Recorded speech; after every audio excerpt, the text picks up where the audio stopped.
यदि आप इन सूखे पत्तों एवं मैले के ढेर को एकत्रित कर यहाँ के गड्ढों में भरकर उसे मिट्टी से ढक दें तो यही भविष्य में उर्वरक बनेंगे।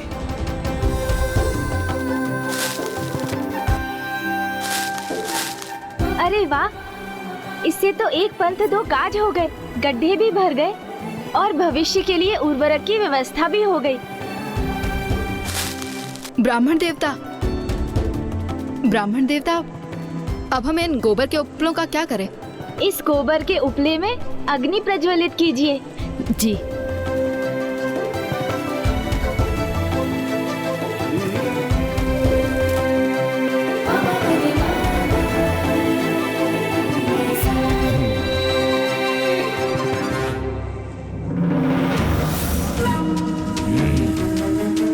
ये क्या हो रहा है?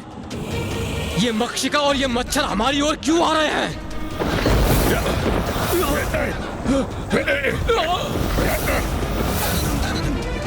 ये कौन अदृश्य वार करके हमें प्रताड़ित कर रहा है? हमारा आकार क्यों घट रहा है? हमारे कीटाणु ही हम पर आक्रमण कर रहे हैं।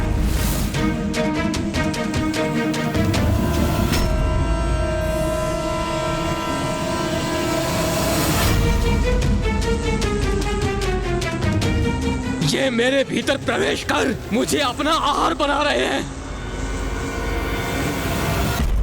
कल संक्रांति का पर्व है और संक्रांति से एक दिवस पूर्व एक बड़ी अग्नि प्रज्वलित कर वातावरण को शुद्ध किया जाता है, समस्त नकारात्मकता को दूर किया जाता है और इस पर्व को लोहड़ी, पोंगल, बोगी आदि के नामों से भी मनाया जाता है। तो अब हम नीम वृक्षों के पत्रों और छाल से अग्नि प्रज्वलित कर कीटों और रोगों का नाश करेंगे, उन्हें सदा सदा के लिए दूर करेंगे, जिससे ये ग्राम सदा समृद्ध रहे और आप सभी निरोग रहें।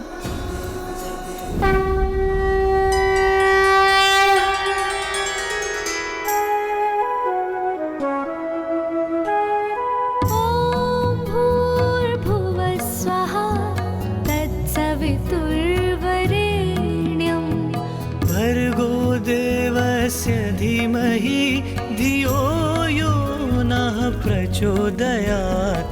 ॐ भूर्भुवः स्वः तत्सवितुर्वरेण्यं भर्गो देवस्य धीमहि धियो यो नः प्रचोदयात्। ॐ भूर्भुवः स्वः तत्सवितुर्वरेण्यम्। ये धूम्र हमें लील रहा है और हमारा आकार भी घटता जा रहा है।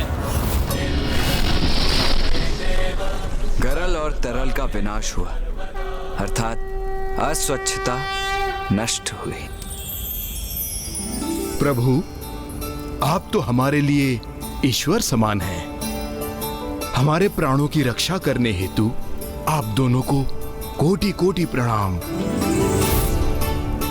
आपने उचित समय पर आकर इतने अल्प समय में हमारे ग्राम को नष्ट होने से बचा लिया, इसलिए आप कोई साधारण मनुष्य नहीं हो सकते। आप अवश्य कोई दिव्य व्यक्तित्व हैं।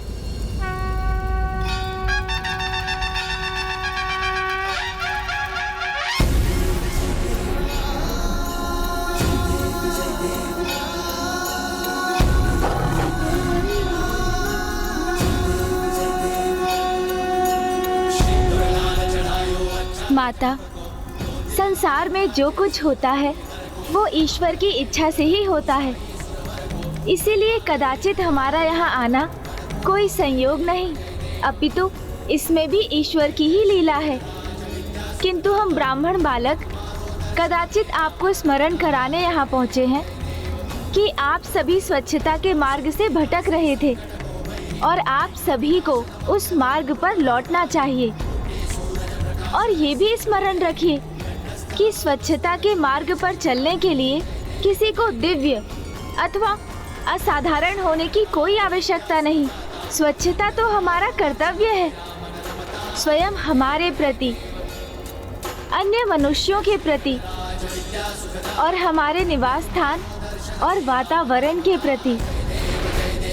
इसीलिए ऋषिवर, इस ग्राम की रक्षा हमने नहीं, स्वच्छता ने की है।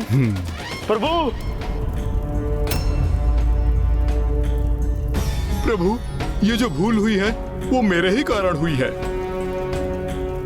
चिरंजीवी वत्स, क्या हुआ? तुम इस महामारी के लिए स्वयं को दोषी क्यों ठहरा रहे हो? क्योंकि सर्वप्रथम यही स्वच्छता के मार्ग से भटका था। मुझे क्षमा कर दीजिए, मैं आप सभी का दोषी हूँ। इसका आरंभ भले ही तुमसे हुआ है, किंतु स्वच्छता का उत्तरदायित्व तो सभी का होता है। तुम्हारी इस भूल को ग्राम का कोई अन्य वासी भी तो सुधार सकता था। किंतु जो भूल तुमसे हुई है उसका दंड अवश्य प्राप्त होगा तुम्हें। आज से तुम्हें प्रत्येक ग्राम जाकर स्वच्छता के प्रति सभी को जागरूक करना होगा। मैं अवश्य करूंगा ब्राह्मण देवता, सर्वत्र जाकर स्वच्छता के महत्व का प्रचार करूंगा। यहाँ स्वच्छता का अभाव था, इसलिए यहाँ माता का वास नहीं था। और जहाँ स्वच्छता होगी, माता का वास वहीं होगा। और जहाँ माता उपस्थित रहेंगी, वहाँ पर सुख समृद्धि स्वतः ही स्थापित होंगे और सभी जन स्वस्थ रहेंगे।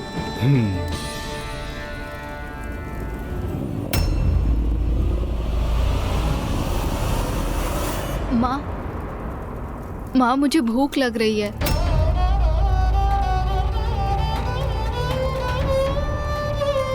क्या हुआ? आप सभी के मुख पर पुनः चिंता की रेखाएं क्यों भर आईं? प्रभु, हमारी रक्षा तो हो गई, किंतु हम भोजन कैसे करें? अर्थात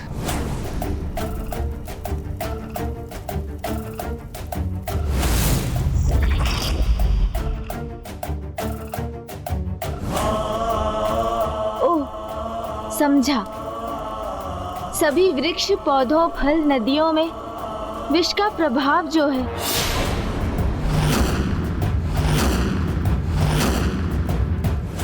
यहाँ भोजन उपलब्ध कराने हेतु संपूर्ण प्रकृति को यथावत होना होगा, शुद्ध होना होगा, जो माँ के यहाँ आने से ही संभव हो सकता है।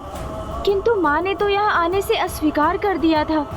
यदि अभी भी वो यहाँ आने के लिए तैयार नहीं हुई तो इस समस्या का समाधान कैसे होगा?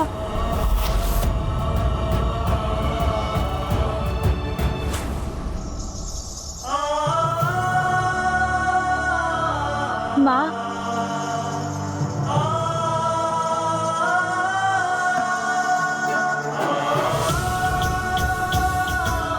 माँ, हम तो त्राही त्राही कर रहे संसार के हाहाकार को शांत कराने, आपकी संतानों के कष्ट मिटाने हेतु आपसे सहायता प्राप्त करने आए थे।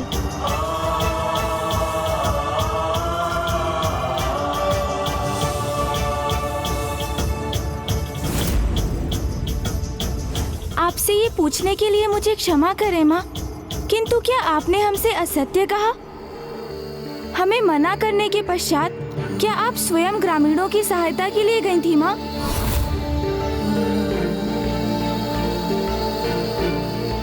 गणेश, ये क्या कह रहे हो तुम? माँ कहाँ उपस्थित थी? माँ भैया, आप माँ से स्वयं ही क्यों नहीं पूछते? नहीं, इसका उत्तर तुम दो गणेश। तुमने माता के प्रति ऐसे वचन क्यों बोले? भैया, आपको स्मरण है ना, जब हमने माँ से उस ग्राम में जाने के लिए अनुरोध किया था, तो उन्होंने हमारे अनुरोध को कितनी कठोरता से ठुकरा दिया था। आपके भक्त आपसे गुहार लगा रहे हैं माँ, गरल और तरल से इस संसार की रक्षा कीजिए माँ। नहीं, किंतु जब हम वहाँ थे तो मैंने वहाँ माँ को स्वयं देखा था। माँ वहाँ उपस्थित थी।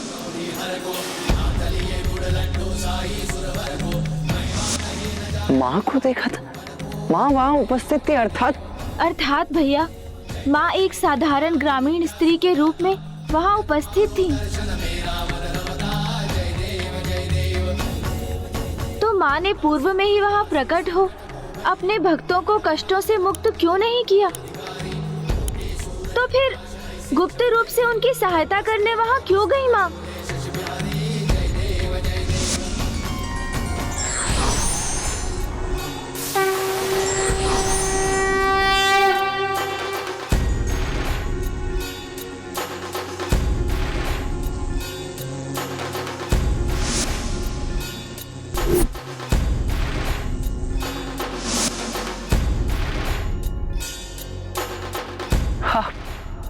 आप स्वयं वहां उपस्थित थी माँ। मैं समझ गया माँ। दुर्गमासुर के असुर गरल और तरल आपकी ही दिव्य योजना के भाग थे ना? और वो दिव्य योजना क्या थी पुत्र, और क्या ध्येय था उसका? अपने भक्तों को ये शिक्षा देना कि आप उनकी रक्षा के लिए सदा तत्पर हैं, किंतु उन्हें भी अपने कर्तव्यों के प्रति जागरूक रहने की आवश्यकता है। भक्ति और प्रार्थना आवश्यक है, किंतु उनके साथ परिश्रम रूपी साधना भी अनिवार्य है। हाँ पुत्र, जगत माता हूँ मैं, जगत जननी हूँ मैं। मेरा आशीष सदा अपने सभी भक्तों पर बना रहता है, किंतु मेरी कृपा, मेरा दर्शन प्राप्त करने के लिए मेरे सभी भक्तों को सात्विक जीवन का चुनाव करना अनिवार्य है। और मात्र भीतर से ही नहीं, अपितु बाहर से भी सात्विक होना। ऐसी दिनचर्या का पालन करना अनिवार्य है जिससे आपके भक्त सदा स्वच्छ रहें। मुझे स्मरण है माँ कि आपने भी मुझे यही प्रथम शिक्षा दी थी। सर्वप्रथम तुम्हें दातून करना है और फिर स्नान। प्रातः इसे करने से दंत और उसको आधार प्रदान करने वाले मसूड़े स्वस्थ रहते हैं पुत्र। भले ही दुर्गमासुर के असुर तरल और गरल ने अस्वच्छता, अशौच और रोगों को फैलाया, जिसके प्रभाव से अस्वस्थ होकर मेरे सभी भक्त स्वच्छता के महत्व को भूलकर अपने मार्ग से भटक गए। किंतु तब तुमने और पुत्र कार्तिकेय ने वहां जाकर सभी ग्रामवासियों को स्वच्छता के लिए जागृत किया, और जहां मेरी सहायता की आवश्यकता थी वो मैंने की। सत्य है माँ, आपकी लीला अद्भुत है। अपने भक्तों के प्रति आपके हृदय में अतुलित प्रेम है। पुत्र गणेश, पुत्र कार्तिकेय, मैं अपने सभी भक्तों को सामर्थ्य और आत्मनिर्भर बनाना चाहती हूँ, किंतु आवश्यकता पड़ने पर उनके कष्ट दूर करने और उनकी सहायता करने के लिए मैं प्रकट होती हूँ। पुत्र गणेश, मेरे प्रत्येक कर्म में मेरे भक्तों का हित ही निहित रहता है। पुत्र कार्तिकेय, पुत्र गणेश,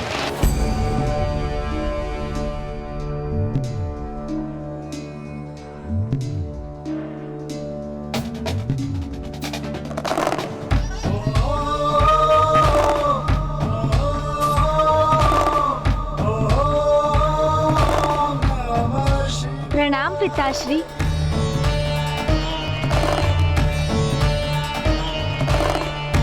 माता, आपकी लीला और प्रथम पूज्य गणेश जी और देव सेनापति कुमार कार्तिकेय के मार्गदर्शन और सहायता से पृथ्वी पर सब कुछ स्वच्छ हो चुका है। किंतु माता, जीव जंतु खाएंगे क्या? क्योंकि वनस्पति और फल अभी भी विषैले हैं। आपको अपने भक्तों की सहायता के लिए कुछ करना ही होगा माता। ओम जयंती मंगला काली भद्रकाली कपालिनी। हाँ माँ, भोजन के लिए उनके पास कुछ भी शेष नहीं है। वो भूख से बिलख रहे हैं माँ, और आपसे सहायता की गुहार लगा रहे हैं। उनकी सहायता के लिए कुछ तो कीजिए माता।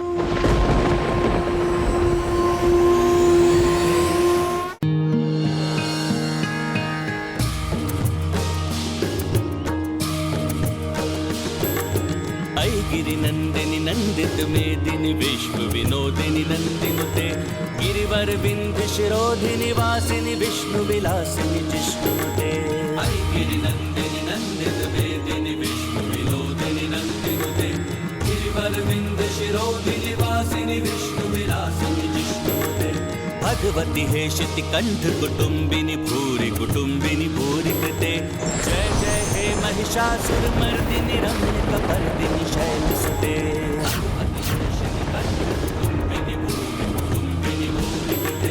जय जय हे महिषासुरमर्दिनि रम्यकपर्दिनि शैलसुते।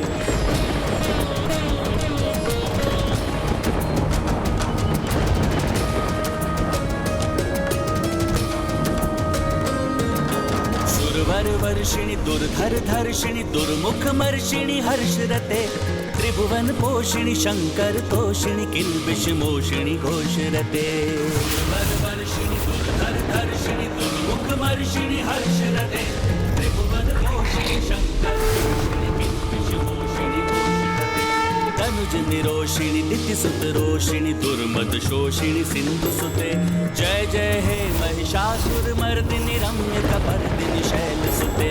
तनुज निरोषिणि दितिसुत रोषिणि दुर्मद शोषिणि सिंधुसुते जय जय हे महिषासुरमर्दिनि रम्यकपर्दिनि शैलसुते।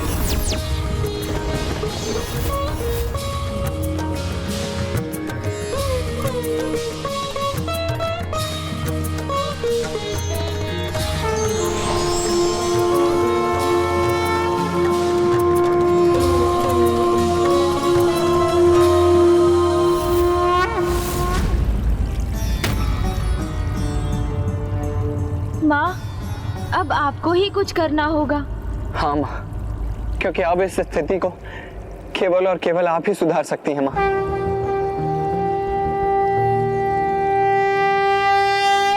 विनती सुनो माता। माँ कुछ कीजिए माँ, माँ कुछ कीजिए, आपके भक्त आपसे सहायता मांग रहे हैं। निवेदन गणेशा जगदम्बे जगजननी सिंह आरूढ़ा। ये संतरा कहाँ से उत्पन्न हुआ और ये मेरे हाथ में कैसे आ गया? जय माँ उमा स्वरूपा।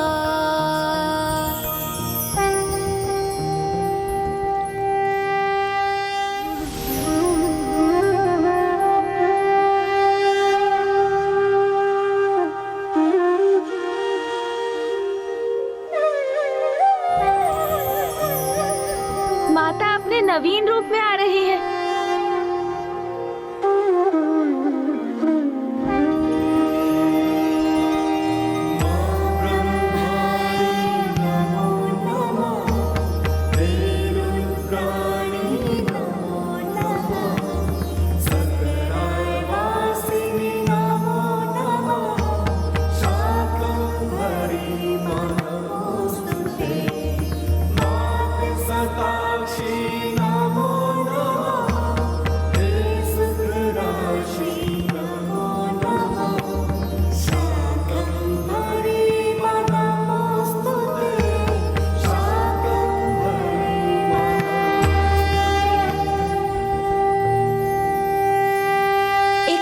सबसे बड़ा सुख और एक माँ की सबसे बड़ी पीड़ा क्या होती, इसका आभास है आप सभी को।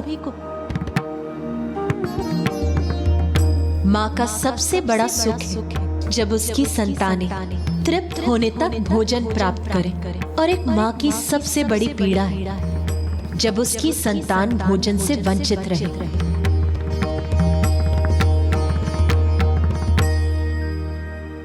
नहीं, मैं अपनी संतानों को भूखा कदापि नहीं रहने दूंगी।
अद्भुत।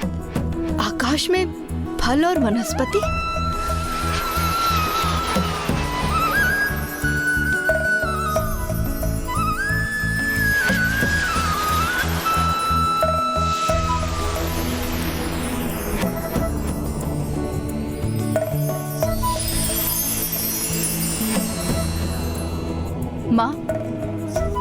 माँ देखो,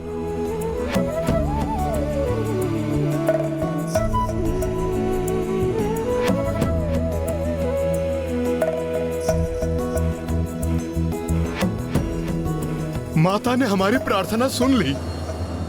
माता, आपको बहुत बहुत धन्यवाद।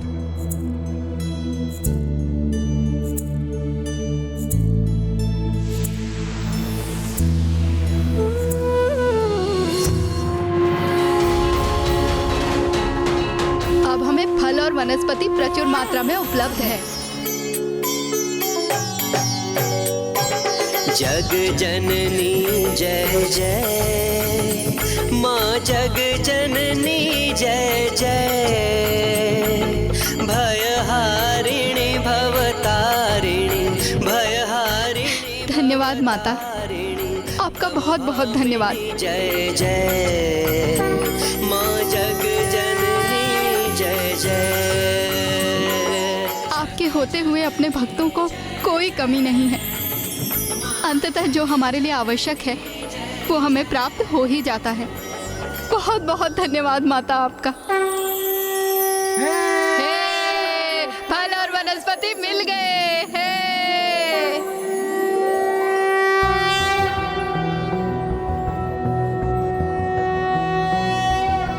प्रातर्यास्यात्कमारि कुसुम कलिकया जापमाला जयन्ती मध्याह्ने देवी शाकुंभरी आप निशाक उत्पन्न कर एक बार पुनः सृष्टि की रक्षा की, इसलिए आपका ये रूप आपको आपके स्वरूप में समस्त संसार माता शाकुंभरी कहकर पुकारेगा।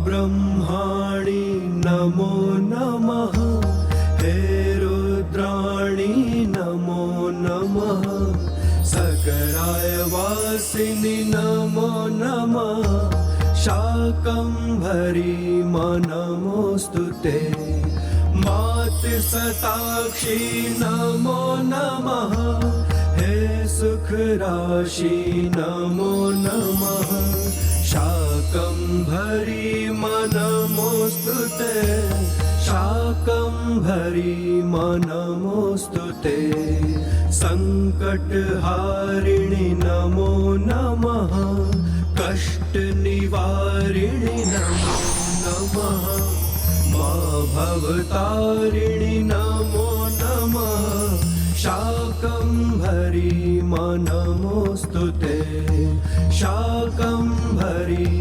नमोस्तुते, शाकंभरी नमोस्तुते।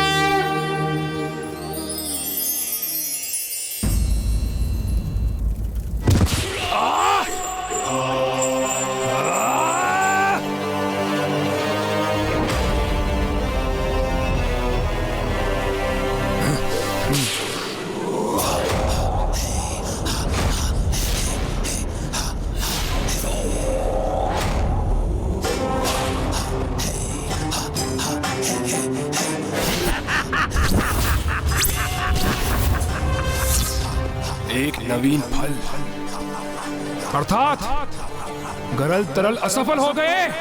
संसार में आज स्वस्थ और रोगों को फैलाने में असफल रहे वो।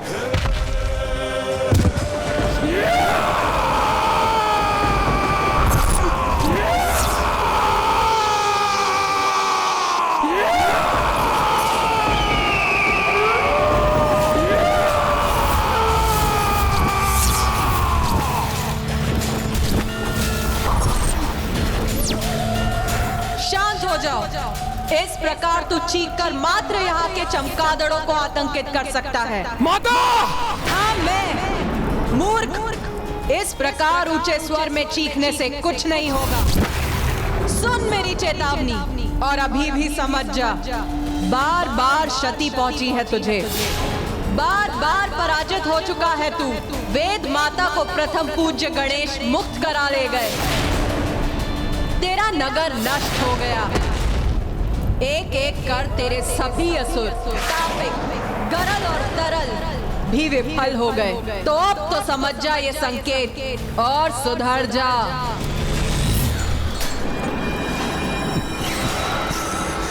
इसमें आपका दोष नहीं है माता। ये तो माँ का कर्तव्य है कि वो अपनी संतान और अपने भक्तों की चिंता करे। मैं आपका परम भक्त हूँ माता, इसलिए आपका स्नेह मेरे प्रति है और इसलिए आप मुझे सावधान कर रही हैं। किंतु मैं दुर्गमासुर हूँ, और मैं दुर्गमासुर उस आदिशक्ति माता को दिखाऊंगा कि मैं क्या करने में सक्षम हूँ।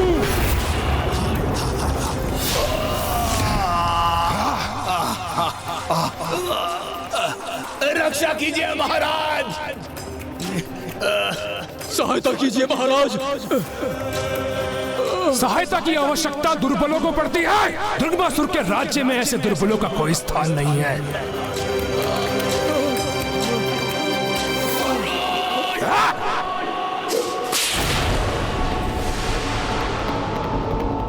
मैं दुर्गमासुर पराजय स्वीकार नहीं करूंगा, कदापि नहीं। पुनः अपनी असुर सेना, अपने नगर का निर्माण करूंगा मैं और धूल धूसरित करूंगा उन देवताओं को।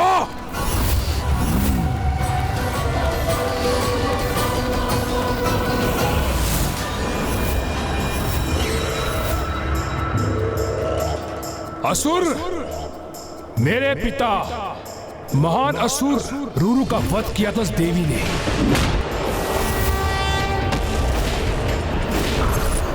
और हमारे महान राजा शुंभ निशुंभ का भी वध किया था उस देवी ने।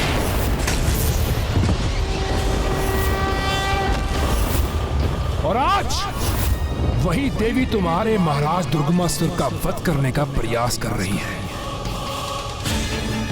मेरे असुरों, मैंने अपना सर्वस्व तुम्हारे प्रति समर्पित किया है और अब तुम्हें मेरे लिए भी कुछ करना होगा। तुम सभी को मेरे लिए युद्ध करना होगा और मेरे नगर का नव निर्माण करना होगा। और तुमने यदि ऐसा नहीं किया तो मैं तुम्हारा वध कर दूंगा। अब चुनाव तुम्हें करना है, मेरे लिए कार्य करना है या मेरे हाथों मृत्यु प्राप्त करनी है। अवश्य महाराज, अवश्य महाराज, हम आपके साथ हैं महाराज। असुर राज दुर्गमासुर की। दुर्गमासुर पराजित नहीं हुआ है, वो तो पुनः खड़ा हुआ है। मैं पुनः खड़ा हुआ हूँ। दुर्गमासुर, दुर्गमासुर,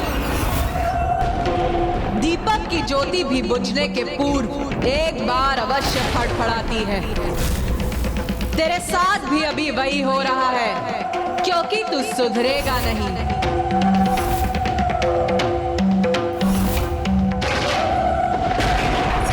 तू सुधरेगा नहीं। माँ, क्या हुआ माँ? दुर्गमासुर पुनः अपनी कुटिलता पर उतर आया है। हाँ माता, आप उचित कह रही हैं माता। माता, मुझे प्राप्त सूचना के अनुसार दुर्गमासुर अपनी सेना को पुनः संगठित कर रहा है, अपने नगर का नव निर्माण कर रहा है। अर्थात वो किसी कुटिल योजना की रचना कर रहा है। माता, अब तो दुर्गमासुर के आतंक का अंत करने का केवल एक ही उपाय, उसका अंत।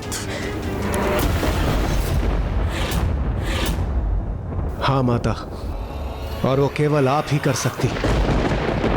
नहीं, जगत माता हूं मैं और दुर्गमासुर भी मेरी ही एक संतान है।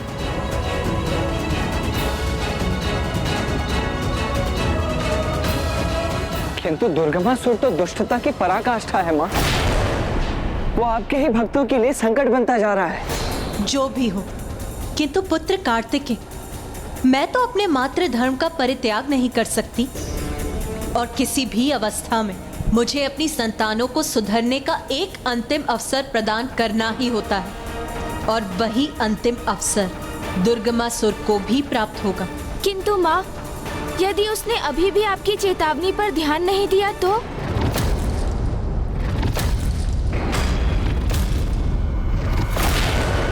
फिर उसका अंत निश्चित है। तो फिर उसका अंत निश्चित है। तो फिर उसका अंत निश्चित है। देवी कालरात्रि, देवी कालरात्रि, देवी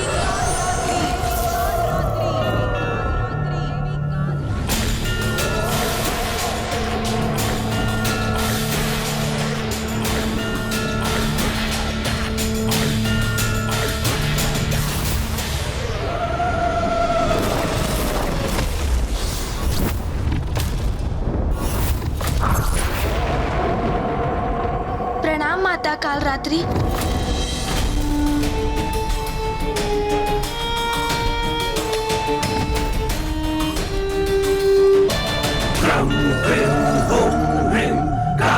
आपने मेरा आवाहन किया माता, आदेश दीजिए। देवी कालरात्रि, आप मेरी और स्वामी की दूत बनकर जाइए और दुर्गमासुर को समझाइए। और उनके लिए मुझे किन साधनों का प्रयोग करना होगा माता? नहीं देवी कालरात्रि, ये उसकी अंतिम चेतावनी है। आप उसे समझाने का प्रयास कीजिए, क्योंकि शांति संधि में ही संसार का हित है। इसीलिए उसे समझाने का प्रयास करिए कि वो पाप का परित्याग करे, अन्यथा उसका पतन, उसका विनाश होकर ही रहेगा।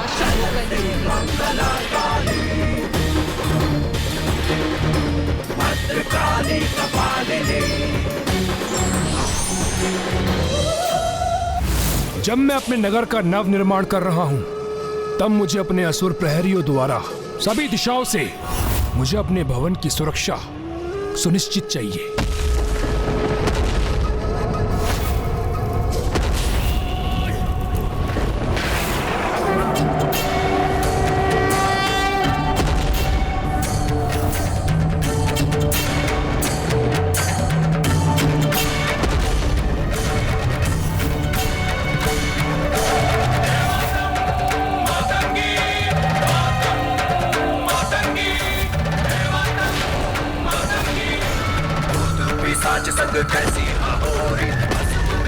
ये क्या है?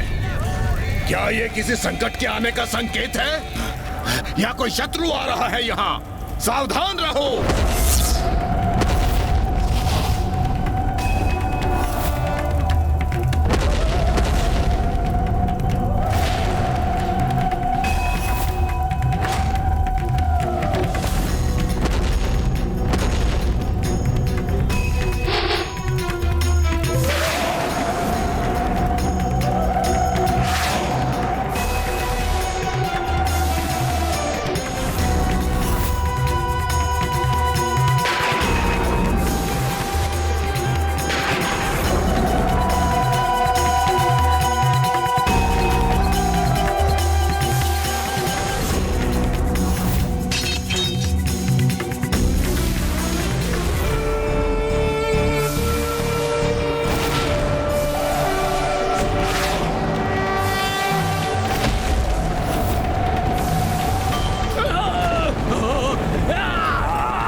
ये क्या हो रहा है?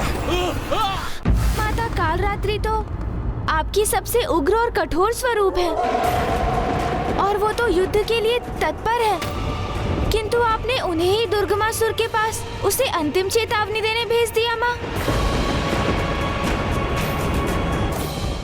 पुत्र गणेश, अंतिम चेतावनी कभी विनम्रता से नहीं दी जाती। दुर्गमासुर जैसे दुष्ट असुर को यदि उचित पथ दिखाने के लिए यदि अपनी उग्रता का परिचय देना आवश्यक हो तो वो भी करना होगा, क्योंकि जो दुर्बल है वो कभी शांति स्थापित नहीं कर सकते और अपने शत्रु से शांति वार्ता करने हेतु उसे अपनी शक्ति का परिचय कराना आवश्यक होता है।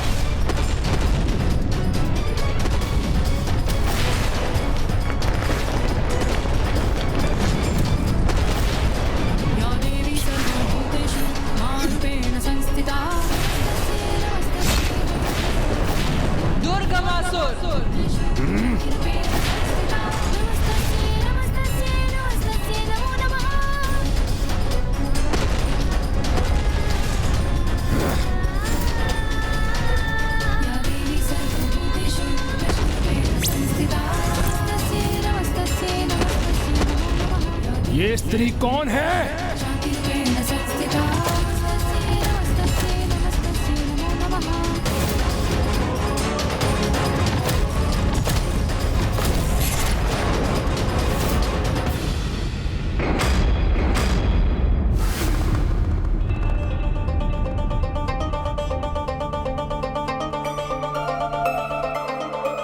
माता कालरात्रि के क्रोध का ज्वालामुखी तो कभी भी फट सकता है।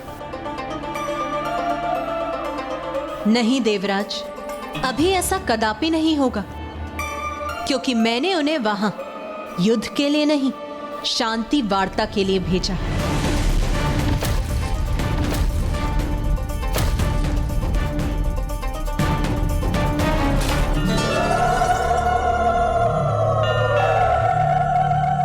देवी कालरात्रि, आप मेरी और स्वामी की दूत बनकर जाइए और दुर्गमासुर को समझाइए, क्योंकि शांति संधि में ही संसार का हित है। माता का आदेश है, इन दुष्टों का संहार नहीं करना है मुझे, तो बिना इनका अंत किए इन्हें अपने मार्ग से हटाऊंगी मैं।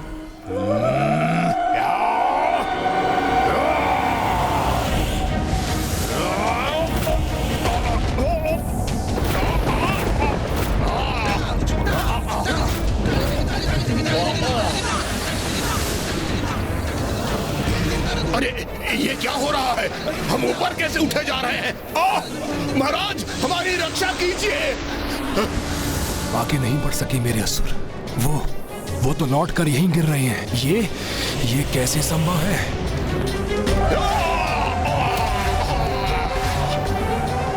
ये किसका आगमन हुआ है यहाँ?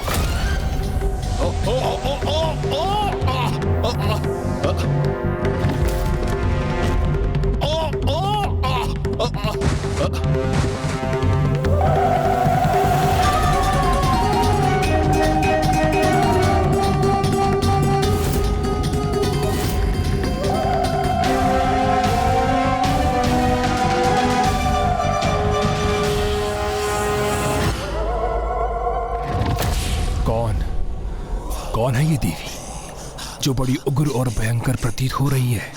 ये क्यों आई है यहाँ?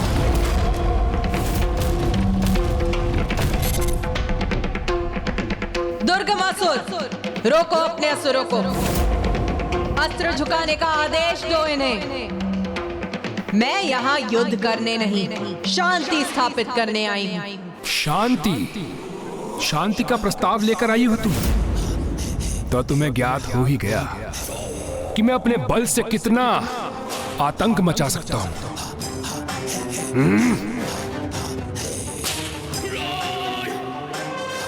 देवी, किंतु रिक्त हाथों क्यों चली आई?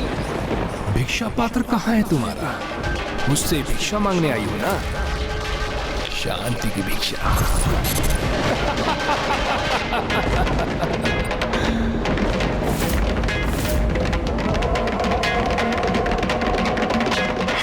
अरे इसमें इतना क्रोधित होने की क्या आवश्यकता है देवी? तुम मुझसे कुछ मांगने ही आई हो ना? शांति की भिक्षा, तो उसके लिए भिक्षा तो मांगनी होगी, किंतु तुम्हें नहीं। उस महादेव पुत्र को अन्य देवी देवताओं के साथ भिक्षा पात्र लेकर आना ही होगा और मेरे समक्ष शीश झुकाकर शांति की भीख मांगनी होगी। और मेरे सामने शीश झुकाकर गिड़गिड़ाकर शांति की भीख मांगनी होगी मुझसे।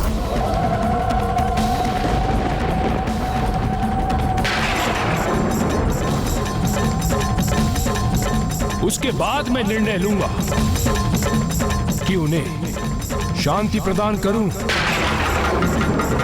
अथवा उनके शीश उनके धड़ से विलग कर उन्हें मृत्यु दे दूं।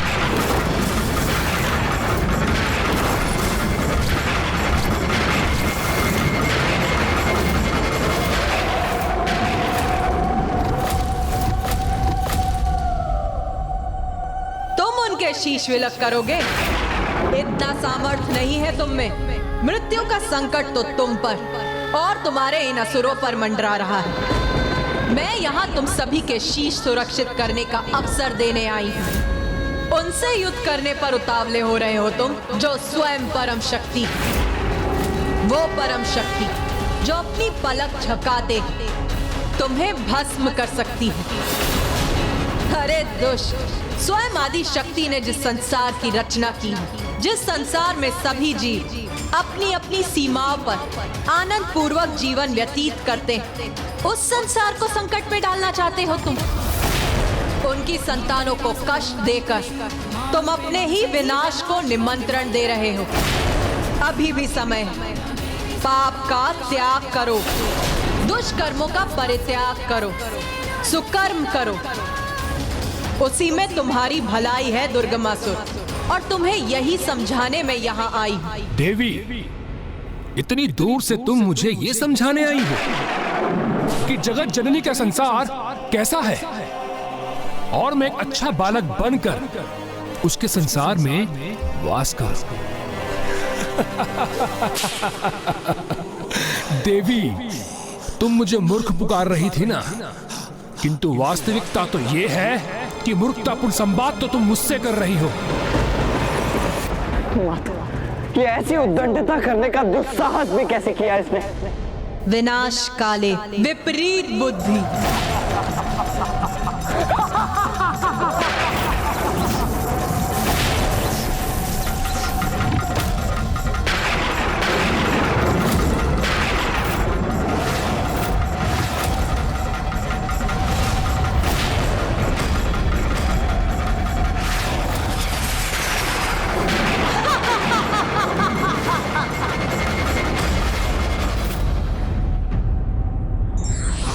पापी नहीं, अपितु पाप नष्ट हो सके, इसलिए ईश्वर अपनी संतानों को सुधरने का एक अवसर अवश्य देते हैं।